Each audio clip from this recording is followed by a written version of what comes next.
नमस्कार, मैं हूं शालिनी श्रीवास्तव। आप देख रहे हैं राजस्थान स्पेशल। खबरों की ओर रुख करते हैं। खबर हनुमानगढ़ के नोहरा से है, जहां राष्ट्रीय लोकतांत्रिक पार्टी की ओर से अनाज मंडी में जन हुंकार रैली का आयोजन किया गया। रैली को संबोधित करते हुए नागौर सांसद और आरएलपी सुप्रीमो हनुमान बेनीवाल भाजपा और कांग्रेस पर जमकर बरसे। उन्होंने कहा कि दोनों ही पार्टियां सांपनाथ और नागनाथ हैं। देश का भला केवल राष्ट्रीय लोकतांत्रिक पार्टी ही सोचती है। देश और प्रदेश में अराजकता का माहौल है। अपराधों का ग्राफ लगातार बढ़ता जा रहा है। महिलाएं भी सुरक्षित नहीं हैं। लेकिन मोदी जहां विदेश में घूम रहे हैं, वहीं सूबे के मुखिया अशोक गहलोत हेलीकॉप्टर में उड़ान भर रहे हैं। उन्होंने युवाओं से 2023 विधानसभा चुनाव में दोनों ही पार्टियों को उखाड़कर किसान के बेटे को सीएम बनाने का आह्वान किया। सारा जो यूथ था, सारे लोग थे, वो मैक्सिमम 90% नॉर्थ क्षेत्र के थे। और 3 दिन के अंदर ऐतिहासिक रैली की सफलता के लिए पार्टी परिवार को, यहाँ की पूरी टीम को बधाई दूंगा। जो हमारे मुद्दे थे नॉर्थ से संबंधित, नॉर्थ के प्रत्येक खेत को सिंचाई का पानी मिले, कर्ज मुक्त किसान, टोल मुक्त राजस्थान, भय मुक्त, भ्रष्टाचार मुक्त राजस्थान, और जो नॉर्थ के और लोकल इश्यू, फसल बीमा से लेकर जो भी इश्यू थे, इनको लेके हमने ये हुंकार रैली राजस्थान के अंदर करी है। बजरी माफिया के खिलाफ भी हल्ला बोल हमारा है। ये 37वीं रैली हमारी हो गई। 2 दिन बाद परसों धोरी मन्ना बाड़मेर, उसके बाद गड़साना, और फिर टोंक के अंदर फिर एक बड़ी रैली करेंगे जो विपर जो की वजह। वहीं इस खबर पर ज्यादा जानकारी के साथ हमारे संवाददाता रूप नारायण सावरिया हमारे साथ जुड़ गए हैं। रूप नारायण, जैसे कि राष्ट्रीय लोकतांत्रिक पार्टी की ओर से अनाज मंडी में जन हुंकार रैली का आयोजन किया गया, इस रैली का उद्देश्य क्या है? देखिए शालिनी, ये जो है हनुमान बेनीवाल 2 मुद्दों को लेकर यहाँ पर ये कर रहे हैं हुंकार रैली। एक तो है कि जो बजरी माफिया है, बजरी माफिया पे लगाम लगाया जाए। दूसरा जो है किसानों के हित में जो फसल बीमा योजना है, उस पर किसानों के साथ अहित हुआ है, उसकी जांच की जाए। तो 2 मुद्दों के साथ साथ यहाँ पे जो है हनुमान बेनीवाल जो लोकतांत्रिक पार्टी के अध्यक्ष है, उन्होंने दोनों पार्टियों पे यहाँ पे हमला बोला है। और दोनों पार्टियों, कांग्रेस और भारतीय जनता पार्टी को, दोनों को एक ही उसका चोर चोर मोसेरे भाई वाली बात कही है कि यहाँ पे जो है एक नागनाथ है, एक सांपनाथ है, दोनों को आप लाते हो और दोनों आपको डस के चली जाती है। तो अभी जो है उन्होंने इस रैली में आह्वान किया है कि आने वाले जो चुनाव 2023 है, उसमें युवा जो है, युवा वर्ग, वो एक किसान के बेटे को यहाँ पर मुख्यमंत्री बनाए, ताकि जो है राजस्थान की जनता का भला हो सके। जी शालिनी। रूप नारायण जी, जैसे कि हनुमान बेनीवाल ने भाजपा और कांग्रेस पर जमकर वो बरसे हैं, तो उन्होंने आगे और क्या कुछ कहा है? उनका क्या कुछ कहना है दोनों पार्टियों को लेकर? देखिए शालिनी, यहाँ पे जो है हनुमान बेनीवाल है, राजस्थान लोकतांत्रिक पार्टी जो राजस्थान की पार्टी है, और हनुमान बेनीवाल है जो 2023 चुनाव को लेकर यहाँ पर घूम रहे हैं। वो ये चाहते हैं कि कांग्रेस और भारतीय जनता पार्टी का जो यहाँ पे गठजोड़ है, वो शुरू से ही इन दोनों की पार्टियों के जो व्याप्त भ्रष्टाचार है उनके खिलाफ आवाज उठाते आए हैं। और आज भी उन्होंने यही कहा कि कांग्रेस और भारतीय जनता पार्टी का जो गठजोड़ है, जो हर 5 साल में सरकार बदल लेते हैं, लेकिन उनके जो आपसी भ्रष्टाचार के कारनामे उनको छिपा जाते हैं। जनता के साथ वो अन्याय करते हैं, जनता के साथ वो दगा करते हैं, जो कहते हैं वो करते नहीं है। इन सब चीजों को जो है खत्म करने के लिए एक किसान के बेटे को यहाँ पर मुख्यमंत्री बनाया जाए। इसका मतलब सीधा सीधा मतलब था कि जो राजस्थान के युवा हैं, वो राजस्थान के युवा जो है हनुमान बेनीवाल की पार्टी को, यहाँ राष्ट्रीय लोकतांत्रिक पार्टी को सपोर्ट करे और आने वाले टाइम में इस पार्टी का यहाँ मुख्यमंत्री बनाए। जी शालिनी। जी, रूप नारायण जी, आप हमारे साथ बने रहिए, आगे भी रुख करेंगे। राजस्थान में पर्यटन को बढ़ावा देने के लिए राज्य सरकार निरंतर प्रयत्नशील है। इसी क्रम में राज्य के 10 मंदिरों, 3 किलो, 2 महत्वपूर्ण स्मारकों में 50.40 करोड़ रुपए से विभिन्न विकास कार्य कराए जाएंगे।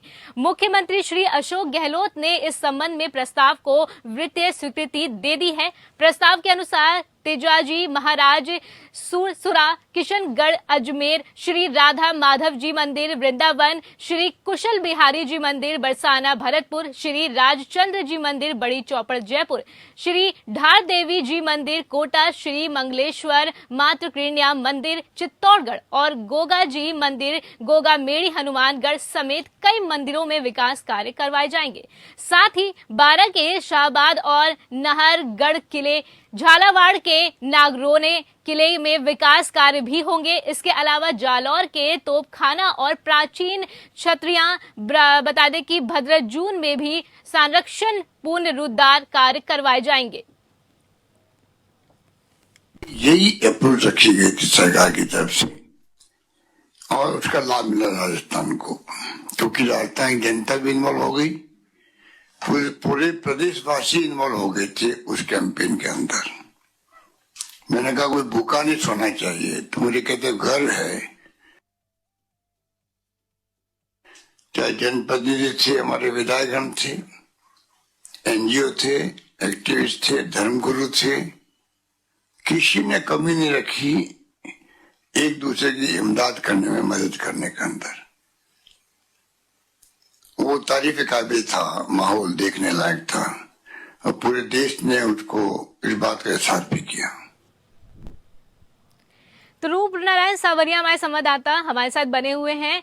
राजस्थान के मुख्यमंत्री अशोक गहलोत ने विकास कार्य के लिए 50 करोड़ रुपए की स्वीकृति दी है, तो आपको क्या लगता है कि चुनावी दृष्टिकोण को देखते हुए ये फैसला लिया गया है? देखिए शालिनी, कि मैं बता दूं कि राजस्थान की जो है पुरातत्व विभाग की इमारतें हैं, उनको देखने के लिए लोग आते हैं बाहर से, देशी लोग और विदेशी दोनों पर्यटक यहाँ आते हैं। तो ये जो है अब यहाँ पे राजस्थान सरकार का कहना है कि ये जो फैसला उन्होंने लिया है वो राजस्थान में पर्यटन को बढ़ावा देने के लिए लिया गया है, परंतु पर्यटन के साथ साथ जो है उन्होंने मंदिरों को और कुछ पुरातत्व विभाग की जो छतरियां वगैरह है या किले हैं उनके लिए भी यहाँ पे विकास कार्यों के लिए पैसा दिया है। मुख्यमंत्री सीएम अशोक गहलोत ने स्वीकृत किया है। इसका सीधा सा तात्पर्य कि मुख्यमंत्री अशोक गहलोत जो है पर्यटन के साथ साथ जो है हिंदू कार्ड को, जो भारतीय जनता पार्टी का मुख्य कार्ड है जिसके तहत वो सारा गेम करती है भारतीय जनता पार्टी, उसी को यहाँ पे कैश करवाने का प्रयास किया है कि इसके साथ साथ पर्यटन के साथ साथ जो है हिंदू कार्ड जो श्रद्धा है लोगों की, वो श्रद्धा कांग्रेस की तरफ झुके और कांग्रेस को कहीं ना कहीं फायदा हो आने वाले टाइम में। जो भारतीय जनता पार्टी का मुख्य कार्ड है उसका एक तोड़ यहाँ पे मुख्यमंत्री अशोक गहलोत ने निकाला है और एक तीर से दो शिकार यहाँ पे किए हैं। जी शालिनी, तो क्या ऐसी और भी कोई योजना सरकार लाने के विचार कर रही है? देखिए शालिनी, अशोक गहलोत जो है अपना लास्ट प्रयास में, उनका ये लास्ट साल है, इसी साल जो है चुनाव होने वाले जनवरी में, और वो है हर प्रयास अपना हर प्रयत्न यहाँ पे कर रहे हैं। जो भी राजस्थान की जनता या किसी वर्ग का आदमी वहां जाकर मुख्यमंत्री से या वहां का स्थानीय विधायक अगर जाके मांग करता है तो सारी मांगे वो पूरे कर रहे हैं, क्योंकि उनका एक ही ख्वाब है कि 156 का टारगेट वो लेकर चल रहे हैं कि 156 सीटें उनको लानी है और वो है वापस राजस्थान में कांग्रेस की सरकार रिपीट करना चाहते हैं। इसके प्रयास यहाँ पे अशोक गहलोत कर रहे हैं। ठीक है, ठीक है। रूप नारायण जी, आप हमारे साथ बने रहिए और खबरों पे भी अपडेट लेंगे।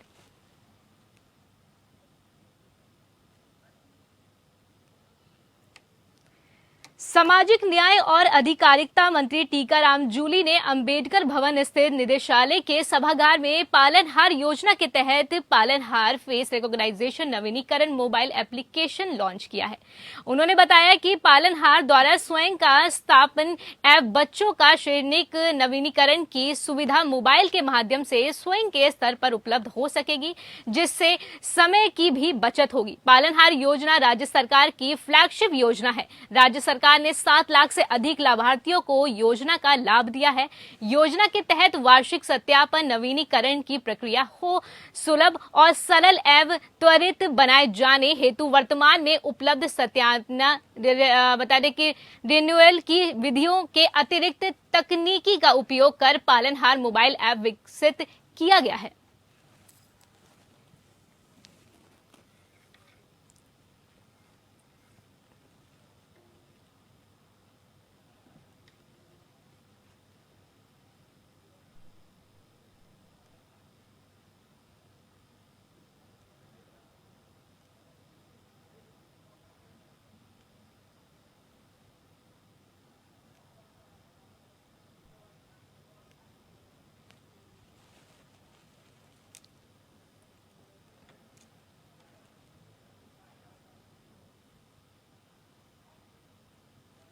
कैपिंग भी लगा दी है कि बहुत ज्यादा बच्चों को छात्रवृत्ति मिल ही नहीं पाती, उनकी तो रिजेक्ट ही हो जाती है। तो इसके लिए माननीय मुख्यमंत्री जी ने प्रधानमंत्री जी को लेटर लिखा है। मैंने भी भारत सरकार को, जो हमारे मंत्री हैं, उनको लेटर लिखा है कि SC ST के जो बच्चे हैं उनकी स्कॉलरशिप जल्द से भारत सरकार जारी करे।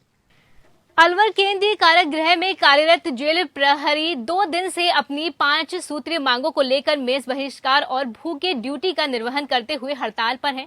जेल परिसर में जेल प्रहरी की हड़ताल जारी है। हड़ताल पर बैठे जेल प्रहरी ने बताया कि 1998 में चली आ रहे वेतनमान और भत्तों की विसंगति सहित राज्य सरकार के समझौते और मुख्यमंत्री के आश्वासन के बाद भी कोई आदेश नहीं हुआ, इसलिए जेल प्रहरी मंगलवार से जेल परिसर में हड़ताल पर बैठे हैं। प्रहरी पद का वेतनमान पुलिस कांस्टेबल के बराबर किया जाए और उक्त बढ़े हुए वेतनमान का काल्पनिक परिलाभ 1998 का दिया जाए। वहीं नवसृजित वरिष्ठ प्रहरी के पद को विलोपित किया जाए। राजस्थान कारागार अधीनस्थ सेवा के शेष पदों का वेतनमान भत्ते भी राजस्थान पुलिस अधीनस्थ सेवा के समक्ष किया जाए। देखिए, हमारे मतलब वेतन विसंगति का मामला है। हमारे 1998 से वेतन विसंगति चल रही है और पहले 1998 से पहले हमारे पुलिस के सम्मान वेतन था, लेकिन जब से हमारे वेतन में त्रुटि हुई है उसके बाद 1998 के बाद से हम कई बार जो मौजूदा सरकार रही है उनको समय समय पर ज्ञापन देते आए हैं, लेकिन आज तक हमारी कोई सुनवाई नहीं हुई है। उसी चक्कर में फिर हमने 2017 के अंदर भी भूखे रहकर अनशन शुरू किया था, लेकिन उसमें भी समझौता हुआ था, लेकिन उसका भी अभी तक कोई हल नहीं हुआ हमारे सामने। उसके बाद हमने जनवरी 2023 से फिर अनशन शुरू किया, उसमें भी हमारी आज तक कोई मांग पूरी नहीं हुई हमारी। तो अब हम सारे वापस ही भूखे रहकर अनशन कर रहे हैं, रोटी का निवारण कर रहे हैं और करते रहेंगे जब तक हमारी मांग पूरी नहीं होगी, तब हम भूखे रहेंगे। हमारे संवाददाता रूप नारायण सवरिया हमारे साथ जुड़े हुए हैं। रूप नारायण, अलवर केंद्रीय कारागृह में कार्यरत जेल प्रहरी 2 दिन से अपनी 5 सूत्रीय मांगों को लेकर हड़ताल पर है, तो इनकी जो 5 सूत्रीय मांगे हैं क्या और सरकार इनकी मांग कब तक पूरी करेगी, क्या कुछ अपडेट है आपके पास? देखिए, इसमें जो है मूल मुद्दा जो है वो ये है कि इनकी जो वेतन विसंगति है उसे दूर की जाए। वेतन विसंगति ये है कि ये जेल प्रहरी के पद पे है, लेकिन जो है राजस्थान पुलिस का जो जवान है उसकी सैलरी इनसे कई गुना ज्यादा है। तो इनकी एक मुख्य मांग और मेन मांग यही है कि इनके जो वेतन विसंगति है वो दूर की जाए और उसे राजस्थान पुलिस के जवान को जो सैलरी मिल रही है, जो तनख्वाह मिल रही है, उस तनख्वाह पर इनको वेतन दिया जाए लगातार। और ये वेतन जो है आज से नहीं 1998 से जारी किया जाए, जो पिछला ये सर्विस पे चलते आ रहे हैं। दूसरी बात ये कि इन्होंने जो ये मांग है, ये आज की नहीं, इनकी मांग इन्होंने 2017 में भी यहाँ पे अनशन किया था और 2017 में तात्कालिक भारतीय जनता पार्टी की गवर्नमेंट थी, उन्होंने इनसे बातचीत करके इनको ये आश्वासन दिया था कि इनकी जल्दी ही मांगे पूरी कर ली जाएंगी, लेकिन फिलहाल 2023 तक जो है इनकी मांगे पूरी नहीं हुई। तो पुनः दोबारा आज इनको विरोध प्रदर्शन करना पड़ा। और ये जो है मेस का यहाँ पे देखिए, ये अनुशासन के साथ अपनी ड्यूटी कर रहे हैं, लेकिन मेस का बहिष्कार किया है। इसका मतलब है कि ये भूखे रहकर अपनी ड्यूटी कर रहे हैं और सरकार का ध्यान अपनी तरफ आकर्षित कर रहे हैं कि हमारी जो वेतन विसंगति है, जो अन्याय हमारे साथ पिछले कई सालों से होता है, उसे दूर किया जाए और हमें जो मुख्य राजस्थान पुलिस का वो है उसमें जोड़ा जाए। ये इनकी मांग है और इसमें जो है सरकार से इन्होंने मांग की है। अभी तक सरकार इनके ऊपर कोई ऐसा आश्वासन अभी मिला नहीं है कि इसमें क्या करते हैं। देखने वाली बात यह है कि प्रशासन कितना जल्दी सुन के इनके साथ न्याय करता है। जी शालिनी। जी, रूप नारायण सावरिया, आपका बहुत बहुत शुक्रिया हमारे साथ ज्यादा जानकारी साझा करने के लिए।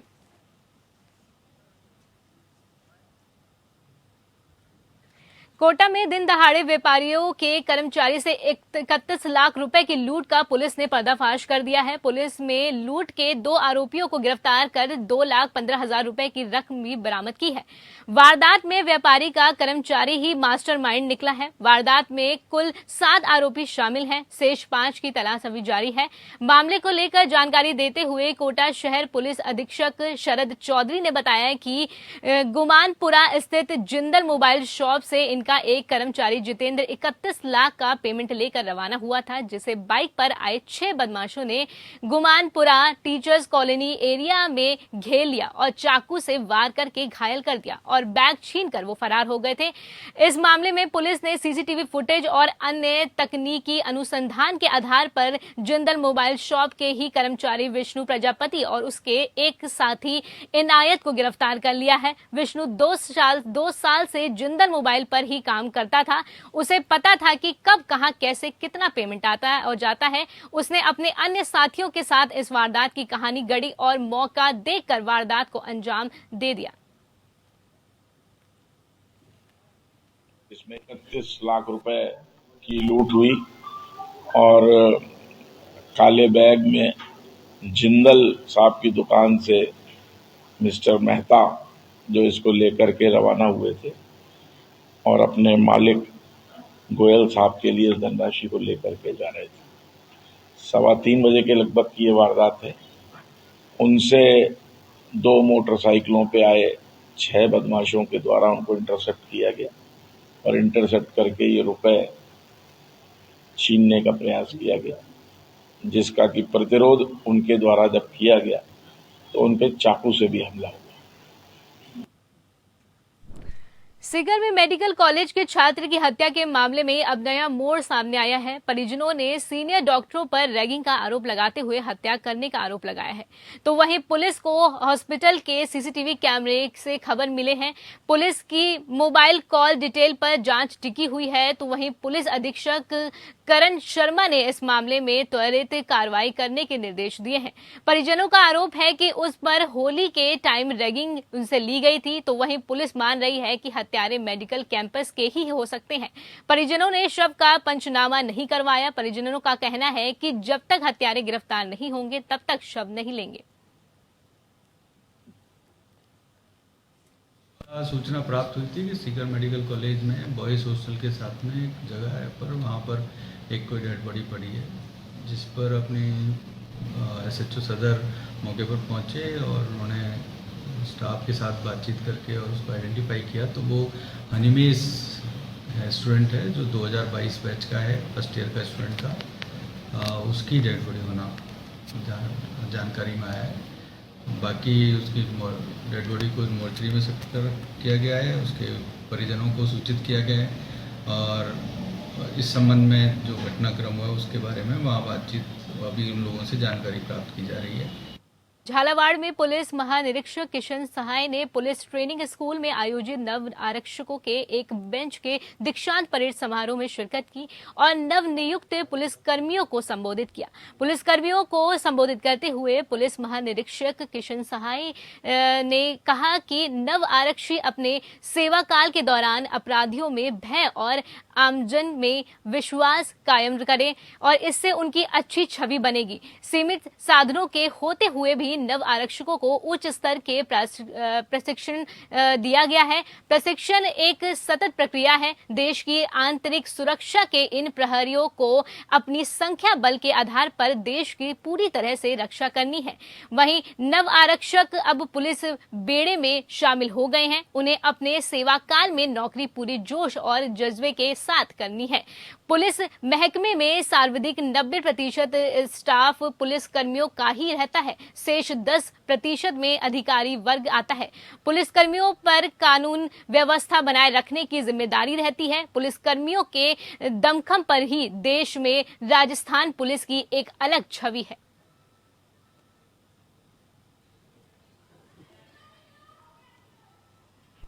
जो ट्रेनिंग स्टाफ है उनसे बातचीत और कर लेंगे और प्रशिक्षणार्थी तो अभी तो जा रहे हैं, दूसरे और बच्चे भी मतलब जवान ट्रेनिंग कर रहे हैं, तो उनसे बातचीत करेंगे। वैसे यहाँ से कुछ अच्छा चल रहा है। कोई यहाँ के जैसे कुछ बाउंड्री वाल नहीं है, उसके लिए अभी कलेक्टर साहब झलवाड़ा है, तो उनसे बातचीत करिए। उनके पास कोई फंड वगैरह वो करेंगे। PHP स्तर पर कोई बात नहीं तो वो करेंगे और सारी व्यवस्थाएं। फिलहाल राजस्थान स्पेशल बुलेटिन में अभी बस इतना ही। आप मुझे दीजिए इजाजत। नमस्कार।